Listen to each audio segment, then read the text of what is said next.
Hi, this is May. And I'm Joy. Welcome to the QWERTY Writing Life Podcast, where we have candid chats about our creative lives. May and I are friends, writers, and creatives who want to share our endeavors out loud. On this podcast, we're here to encourage each other, and you too, and share tools we've discovered or made up, so you can follow your passions with a little support. So grab your tea or your coffee, and let's get started.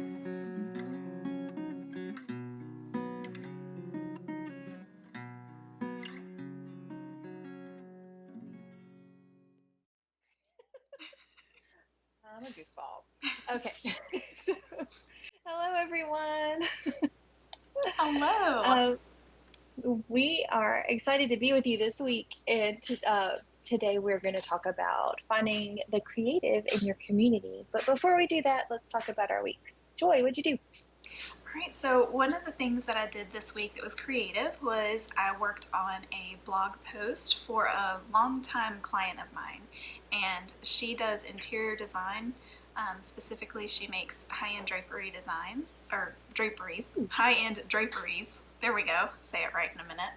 And so something that I don't necessarily have a lot of experience with doing, of course, but I've been writing her blog for a very long time, and so I've learned quite a bit about fabrics and draperies and design, and it's really cool because it's such a creative thing, and seeing all the pictures of these designs that they do and these things that they create, they're very focused on the details and all these little exquisite couture details that they put into their works and their designs are just so cool. And it's kind of inspiring, you know, one kind of creativity inspires other kinds of creativity. So when I work on her stuff, you know, it inspires me in my writing, even though they're completely unrelated types of creative endeavors, but they inspire one another. So that's kind of neat.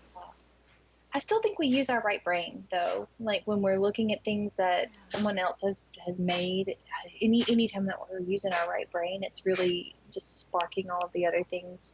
When we see other people's talents, it kind of ignites our own to wake up and be used. So I don't know. Yeah. I have a theory, but it's it's a working one of those theory. May theories.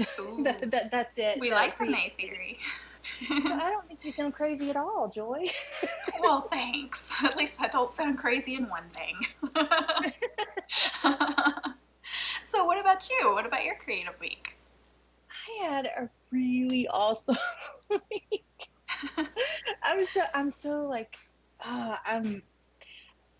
I'm jittery because I'm so anxious to just do the things that. So what happened was, let me start at the beginning. It's a ton of time. So I had lunch today with the person that I am doing poetry and art with, and I am so excited. We narrowed it down to 3 different focus points, and we decided on the medium that we're going to use for art. We decided on what types of poems we're going to be writing. I'm so geeked out. We set a date for when we're going to get together and actually create the art, and I love dates. And we're not talking about the dinner and a movie kind. No, we're not talking about that. I'm talking like calendar dates.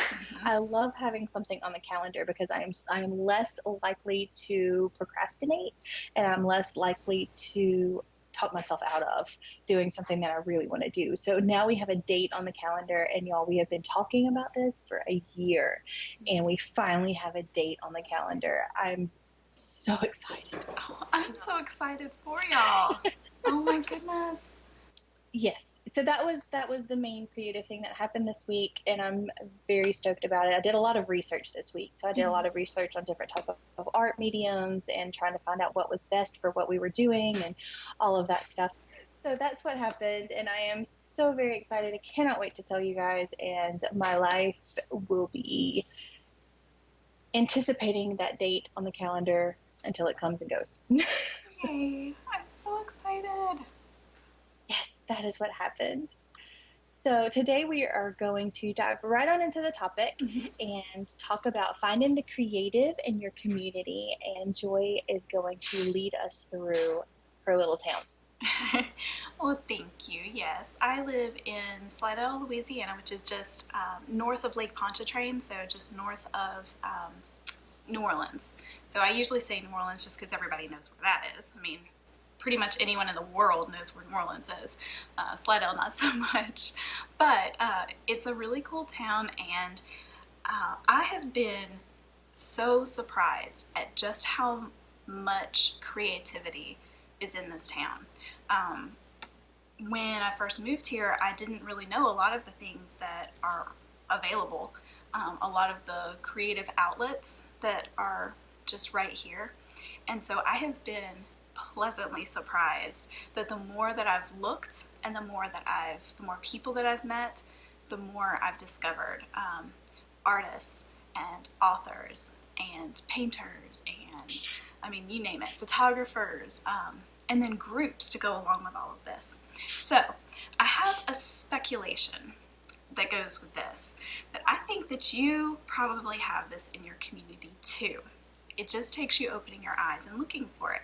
Because when I just kind of started looking, not really expecting to find anything, I found myself very surprised at just how much, and I'm still, like, every day almost, I'll meet someone else who is doing something creative in the community. And so, it's just opportunities arise when you put yourself out there. So when I started really pursuing publication, and I started telling people about that, is really when I first started finding out about more writers in my area. And so, people mostly in my church would say, oh, well, so-and-so who's my neighbor has written a book. And then they'll put us in contact. And so things kind of evolved from there. I found out that, another member of my church is a writer and was working on a book. So we've been able to discuss those things. And we even are planning on writing a book together.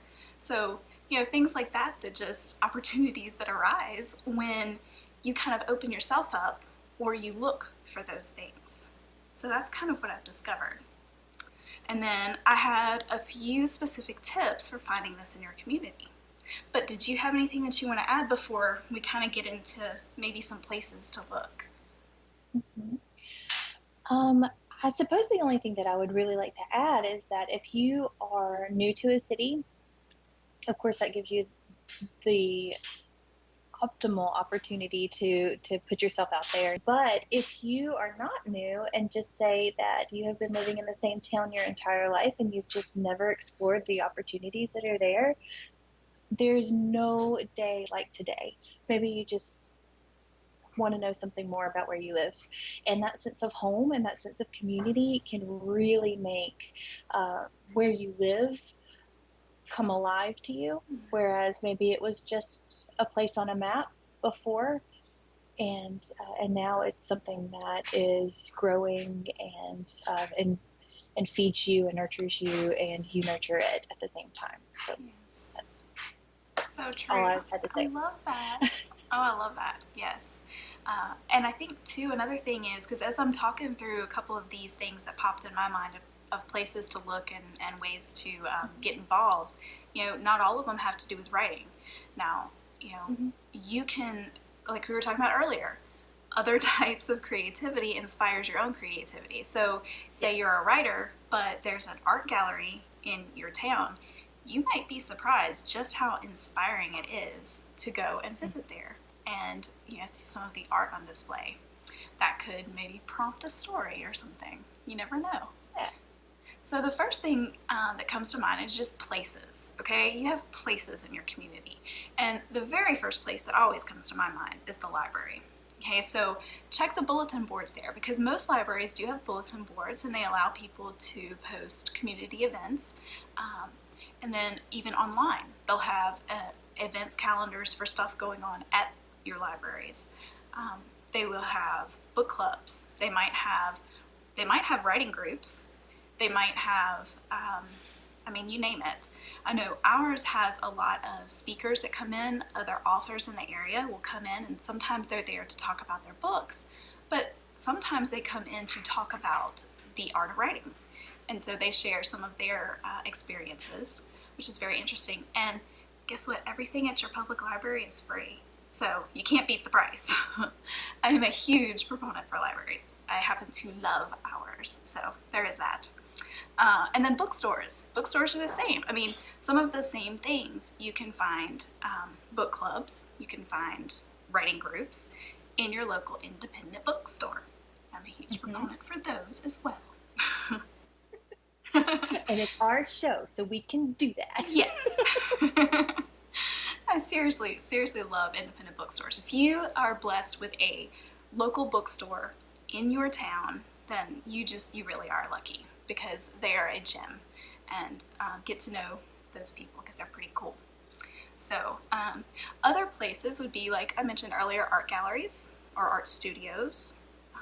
I know we have an art studio that just opened up, and I'm really excited because she's about to have like a grand opening kind of thing. I'm hoping I'm going to get to go that night and see what she's done with the place, because she's in an old train depot, which in itself is super cool. I know. So other studios, you might have a pottery studio, which is really cool. I've been in one of those, and that's super cool. Auditoriums, performance halls. You might have an orchestra or something like that in your community, and that would be something interesting to go to. Yeah. And then coffee shops, bistros, cafes, like your little local shops. That's where you're going to find a lot of gatherings, or a lot of, niche types of groups that meet. That's where you're going to find those. And then also colleges. So if you happen to live in a place that has colleges, sometimes they have these sorts of things more than just a regular community might. So that's kind of something else. And then I know a lot of us are, by nature, we tend to be a little bit introvert. What am I trying to say? Introverted, there we go. It wasn't coming out right. I was going in between introspective and introvert, and it wasn't coming out right.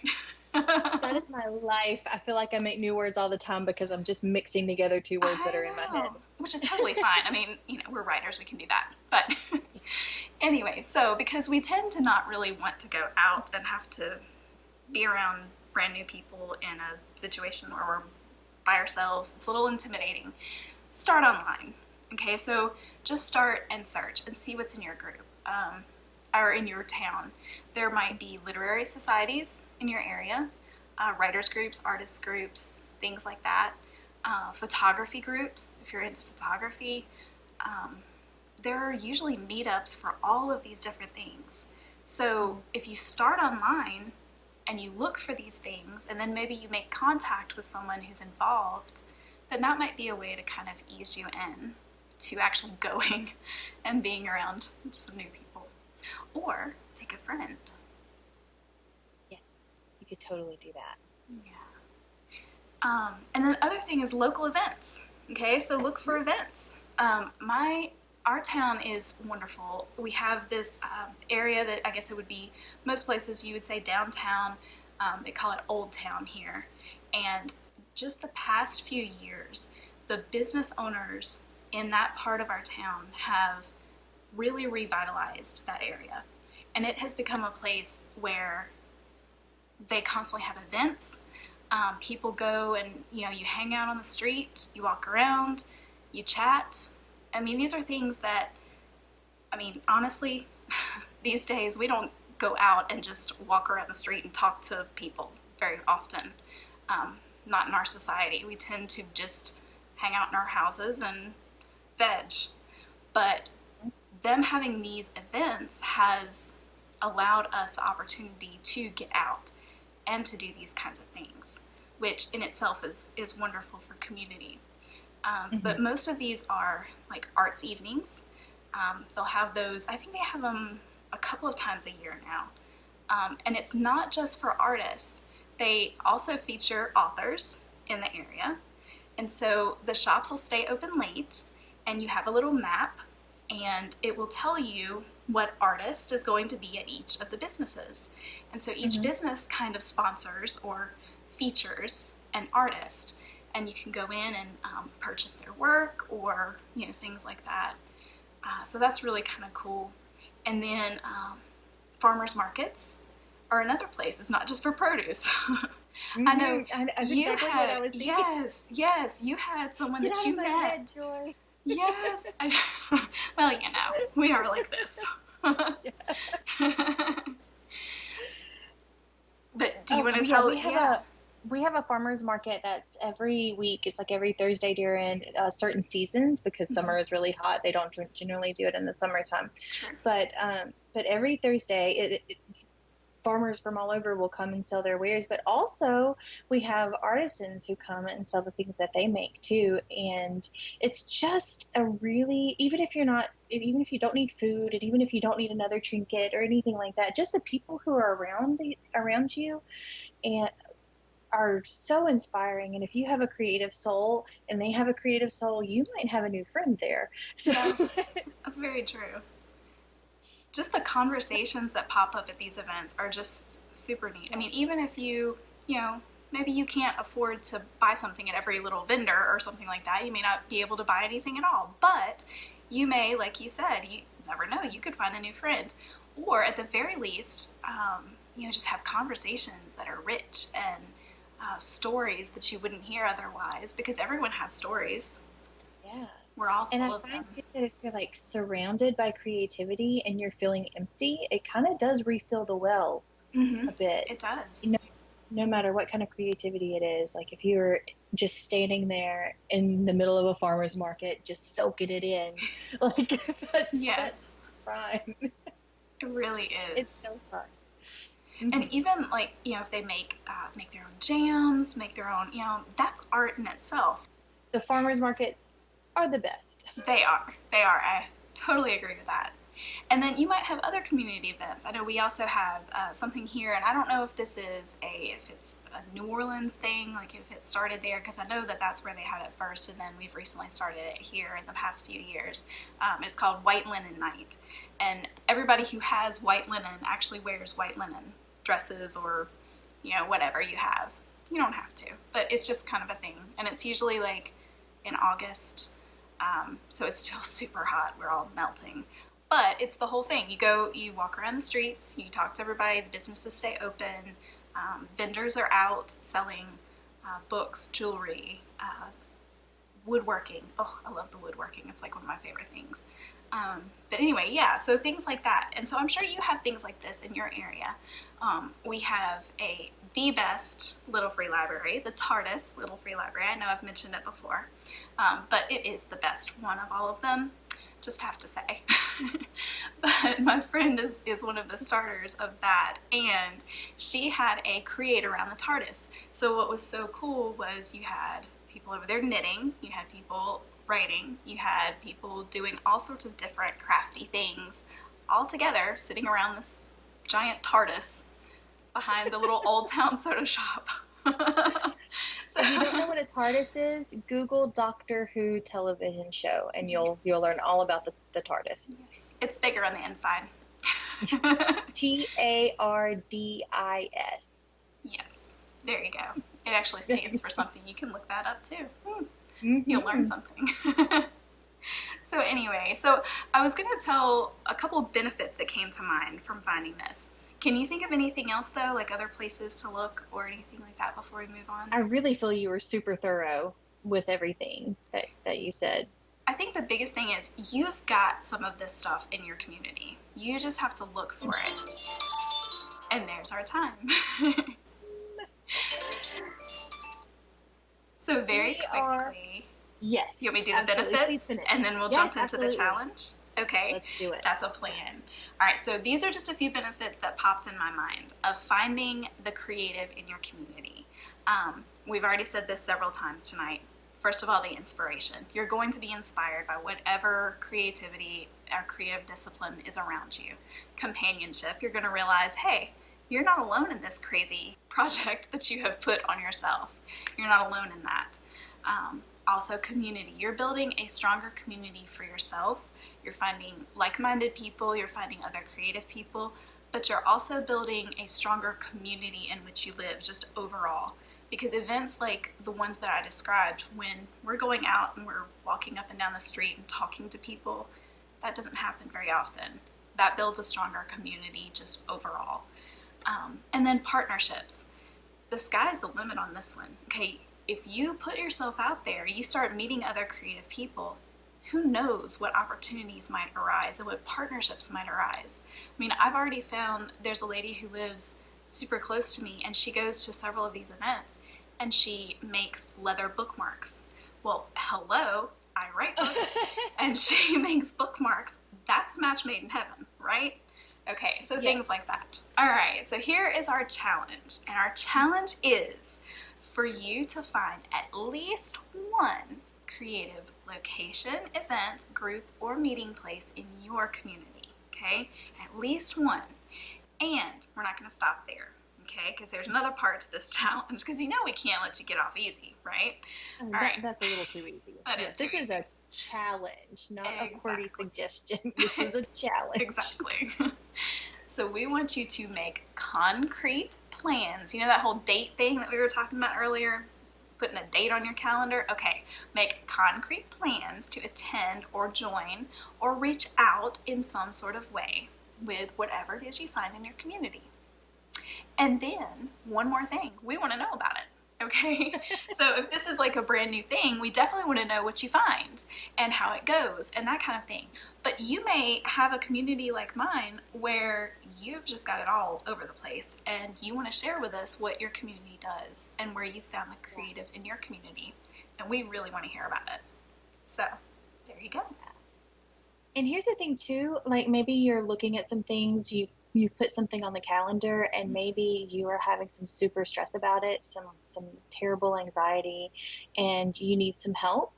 Please email us at editorial@logosandmythos.com, and we can try to come up with some suggestions for you that you might be able to try to help you lower your anxiety, lower your stress, and get you out the door and into your community. We would be happy to help you with that if you need that. Absolutely.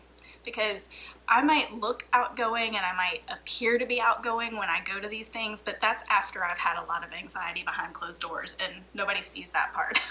It's not easy to put yourself out there, so I totally get that. Yeah, Joy and I both are naturally introverted people who have had to come up with little tips and tricks for ourselves to get us to be where we are now. Yeah. Very true. Okay. All right. Well, I think that's it for this episode. Thank you guys so much for joining us. I love this episode, and I can't wait to hear from you guys. Yes. And I hope you guys have a wonderful creative week. Yeah, you too. Remy does too. Yes. I think that was Bentley. Bentley does too. See you later. Bye, guys. Bye. Thanks for listening until the end. Seriously, you're a trooper. Do you think QWERTY Writing Life is the bomb? May, you just said the bomb. Don't you censor me. If you think QWERTY Writing Life rocks ice for real, oh my word, please rate, review, and share us with others. If you have questions about this week's episode or want to start a conversation, you can reach us by visiting QWERTYWritingLife.podbean.com. We'll be back next week with more candid chats for you.